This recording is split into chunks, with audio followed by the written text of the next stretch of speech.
बांग्लादेश की सड़कों पर डर का साया अब और गहराता जा रहा है, जहां खुद की पहचान ही अब जान की दुश्मन बनती दिख रही है। बीते कई दिनों से जारी हिंसा के बीच अब एक और रोंगटे खड़े कर देने वाला मामला सामने आया है, जो अल्पसंख्यक हिंदुओं की सुरक्षा पर गंभीर सवाल खड़े करता है। दरअसल बांग्लादेश की कट्टरपंथी भीड़ ने एक बार फिर इंसानियत को शर्मसार करते हुए एक और हिंदू युवक को अपना निशाना बनाया है। बांग्लादेश में एक और हिंदू शख्स पर भीड़ ने हमला कर उसे आग के हवाले कर दिया। इस हमले में खोकोन दास नाम का व्यक्ति गंभीर रूप से घायल हो गया। बताया जा रहा है कि हिंदू व्यक्ति पर बांग्लादेश की कट्टरपंथी भीड़ ने धारदार हथियार से हमला किया था। खोकोन दास जब अपने घर वापस लौट रहा था, इसी दौरान उग्र भीड़ ने उस पर हमला कर दिया।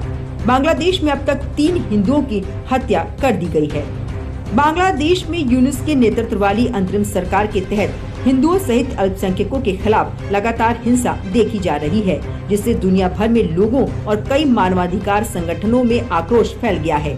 बीते 15 दिनों में पहले ही बांग्लादेश में 3 हिंदुओं की हत्या की जा चुकी है। ये चौथा मामला था। अब एक नजर बांग्लादेश में बीते 15 दिनों में हुई 3 हिंदुओं की हत्या पर डाल लेते हैं। बांग्लादेश में अब तक 15 दिनों में 3 हिंदुओं की हत्या की जा चुकी है। 18 दिसंबर को दीपू चंद्रदास की हत्या कर दी गई थी। 24 दिसंबर को अमृत मंडल की मॉब लिंचिंग करके हत्या कर दी गई थी। कुछ दिन पहले बजेंद्र बिस्वास की भी गोली मारकर हत्या कर दी गई।